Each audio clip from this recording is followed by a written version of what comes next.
Hello and welcome back to Farm on the Last Promise, 0% growth, slow turn count playthrough. This video will be tackling Chapter 5X. This is a 12-turn defend map. So, as I'm sure you can imagine, there's going to be a lot of various topics mentioned. Shooter gets a talisman because he's the only real frontline combat unit that benefits from having extra res, especially in this mode. We get a new unit in this map. His name is Storm. He mainly grinds up in this map, but hey, he's still worth talking about. He's the first bow unit we get, which is nice. Bows are quite good in this game, for reasons I'll get to shortly. He also has a personal weapon, only if you do this map. What does it do? It grants him +2 speed, but it weighs him down by 1, so it only grants +1 speed. It's basically just a stronger iron bow. I think it is the same height as a steel bow. He also joins the killer bow, which is quite nice, because we need good 2-range options. You might also notice that I said bows are good, and I should probably talk about that, after I mention what's going on in this map, of course. This map is just a grind map for us, pretty much. There's not a lot to grind, because this is 0%, but we're mainly focusing experience onto Storm and Arthur. Storm has pretty effective combat stats, and we appreciate that. We're starting to run low on those. He also is, as I said, 2-range, so he's capable of enemy-phasing some units, some enemies that others can't. We get a killing edge here, which is nice. You could probably imagine who that's going to end up going to. As I said before, I thought I would need to focus experience into Arthur, which is why he's over on the left. As it turns out, it's not that useful, actually, but there's no real reason not to. He's the only one that feasibly benefits from it. There's also a killer lens combat here, but shoot is totally fine.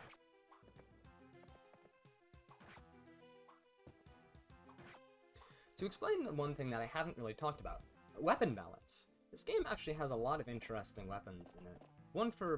At least one for each type, I should say. There's a personal weapon for one of the lords that is 1 to 2 range, and it's a sword, which is nice. But swords also have the only unbreakable weapon you get access to, and they also just have generally good accuracy in a game where enemies have good avoid. Unfortunately, we can't use them a lot in this run, but if I could have, I would have. They also have the easiest available Lance Reaver weapons as well, on top of having things like the Wind Sword, which we get later on, which is useful enough. And killing edges are very readily available. Lances have a killer javelin and are the first killer weapon you can buy in bulk. There's a secret shop in Chapter 19, remember I said that later on, that sells them, and we're going to be using them a lot in this run. The killer javelin is called the Drizzle, and you don't get one until far later in the run. But we do end up using those a lot as well. You also get a couple of spears, and you can buy short spears in Chapter 23X. You also get the Brave Lance quite early on. Relatively, anyway. Axes are unique. There's not that much good about them aside from their generally good stats. In fact, they're the only S-rank weapon type, the only S-rank weapon I would consider bad. You're just better off selling it. And it sells for a pretty penny, too. However, you also have things like the incredibly busted Devil Axe. You will see why I say that when we obtain one. You also get a couple of Brave Axes, and the Axe units are generally useful. They also have access to the most 3x effective weapons, like notably the Halberd and the Hammer, although we only use the former in this run. Although you also have access to things like the Dragon Axe, which are quite useful. We'll be getting one of those early on in Anakin mode, which is just a generally good axe. They're the strongest one-range options, as always, and you also get a couple of Tomahawks. So in a casual playthrough, they're good for 1 to 2 range as well. Although in this run, 1 to 2 range is a rare commodity. I mentioned bows are quite good, and I should talk about that. 1 to 2 range in this game is kinda bad due to enemy stat inflation. Most units don't have the strength needed to one-round with it without getting a crit, which they can feasibly do, but unless they have supports or a really high strength cap like male Wyvern Lords, it's kinda hard to come by. Unless you're a mage, but mages are still squishy. So why did I say bow units are good? Bow units don't have good 1 to 2 range, all they have is the short bow, which is pretty weak. But they do have access to great 2 range. Bows are more accurate than javelins and hand axes, and the bow units that we end up getting in this run are actually quite useful, at least even if some are only useful temporarily. The 2-range access they have allows them to fight over walls, so when enemies are using inaccurate and weak javelins and or hand axes, or sometimes magic, we'll be able to counter them with, in Storm's case, Killer Bow crit, or with Stormbringer if he's able to double. And later on in the run, we get access to a very early Brave Bow, which we can use as well, or a Silver Bow, all of which are great options to use over walls. All the anima types also get something cool. I guess not anima types. All the magic types also get something cool. There's the Hero's Flare, which you can buy as well, which is a Brave Anima Tome. It's only C rank. You have viable Purges as early as Chapter 23X in Anakin mode, which are absurd. And you also have a couple of cool Dark Tomes. Luna has been nerfed from how it is in the base game of FE7 for obvious reasons, but it's still quite useful since enemy bosses in the late game have huge amounts of res. And while the two Dark Mages we get aren't super great at combat, there's a boss in the late game that only they really feasibly can kill, and we just go with the latter one we get. There's also the Munio Tome, which is an A-rank tome for Dark Mages that has really low might and hit, but it grants plus 20 defense, res, and luck. So it makes your units incredibly bulky, even though it nerfs their damage output severely. It also makes them impossible to hit. There are also a couple of cool swords that are class exclusive that I suppose are worth mentioning. There's the Flamberge, as I already mentioned, which is a personal weapon for one of the lords, alongside the Piercing Sword, which is 3x effective, and the New Thong, which is really good.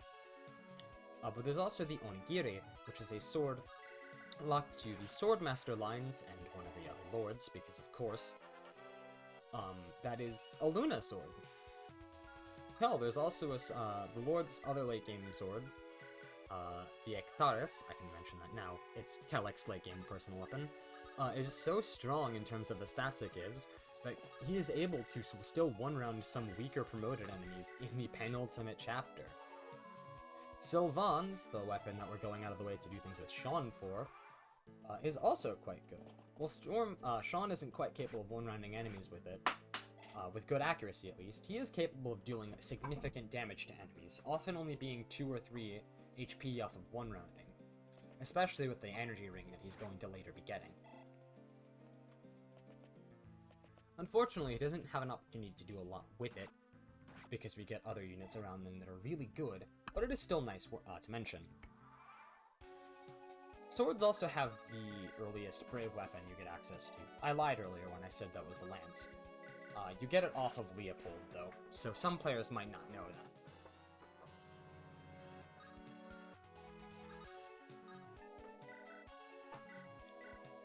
Most of this map has gone by without a fuss, because there's not really much to talk about. I guess in a Groats playthrough, me really 100% Groats, you could try to kill the boss. His name is Sid, and he drops a pair of boots. Is it really worth it? Depends. It's quite hard to do, and you need to have really good stats in order to do it, especially because there's those 3 generals in the way. I contemplated trying to feed one of those general kills to either Sean or to Arthur, but it didn't end up working out, and it was better to just hug the bottom of the map instead. Especially since this map is just survive. We also got that Killer Lance off that Cavalier. The only unit we have that can use it is Siegfried, but it's nice. It's stronger than the Killing Edge, and it means that Shuda can keep his grubby little mitts on the Killing Edge.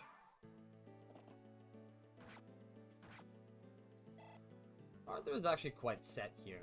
He doesn't take that much damage from the Cavaliers, and most of the Dark Mages don't have super high hit on him. He gets 10 experience per round of combat here just for chipping.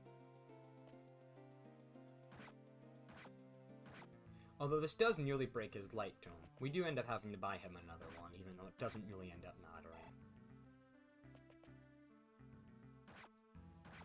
In this run, we actually do notably use somebody, at least one unit of each weapon type. Primary weapon type at least. With the exception of light magic.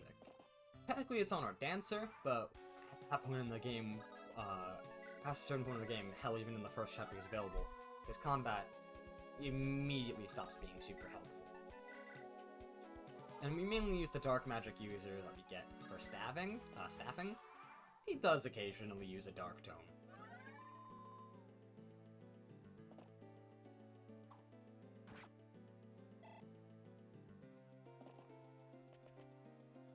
There's not much left to talk about on this map.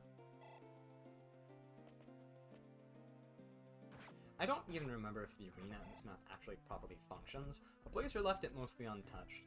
However, due to the generally high quality of TLP units as opposed to regular FE7 units, enemy stats, which we will see much later on, in the arena can either be pathetic or quite strong.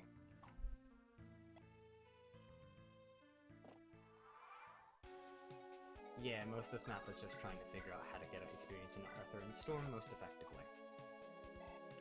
The both good and bad thing about Storm is that he actually is rather frail, but his offense is notable.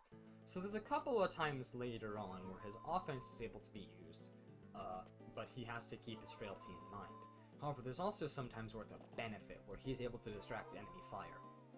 We actually see both things come up slightly in Chapter 23, where he's able to kill an enemy over a wall, despite being at his base stats.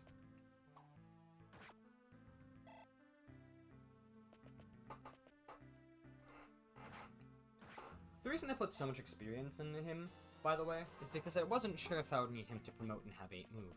That might sound weird considering how bad his stats are and considering there's already a pre-promoted nomad trooper and another mounted bow unit we get in the game, but there's actually a good reason for that. I wasn't sure if I would need a promoted 8 move unit in order to carry a specific unit later on. Frederick. He has the highest aid out of anybody, Storm does, that can promote. I think Sean technically ties his aid, but Sean only promotes into having 7 move.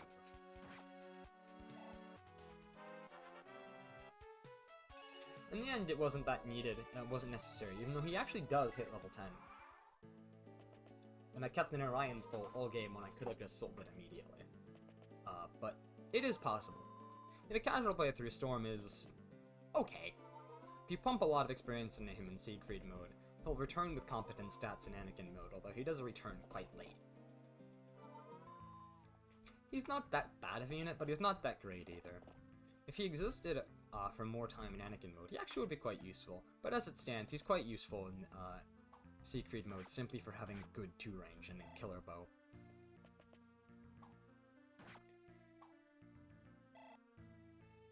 As you can see, yeah, most of our 1-2 range is falling off. Hell, in Chapter 7, Storm actually has a pivotal role as an enemy phase unit. So look forward to that if you like him.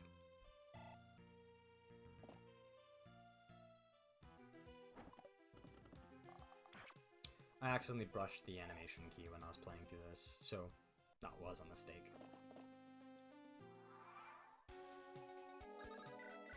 You actually are safe to burn through most of the killer bow in this map, because it's not super necessary. We only need it for a couple of boss kills. And yeah, you heard me when I said that right. Because Storm's Stormbringer and his Iron Bow are actually enough for chip in some 1 rounds, because reaching 10 AS is actually quite an important threshold. You might also notice Tomiko get some spare heals in. This was mainly because I wasn't sure if I would need her to have a high staff rank. I don't, but I wasn't sure. Tomiko doesn't really do much after Siegfried mode. Hell, she never gets deployed afterwards.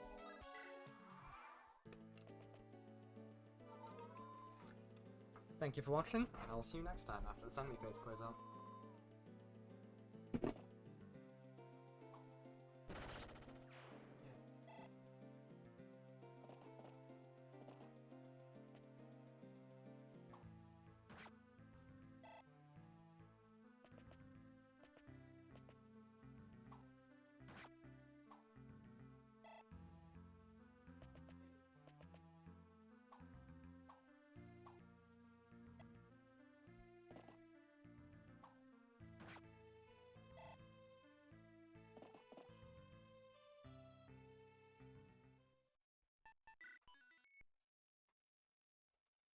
Thank you for watching. We'll see you next time. Goodbye.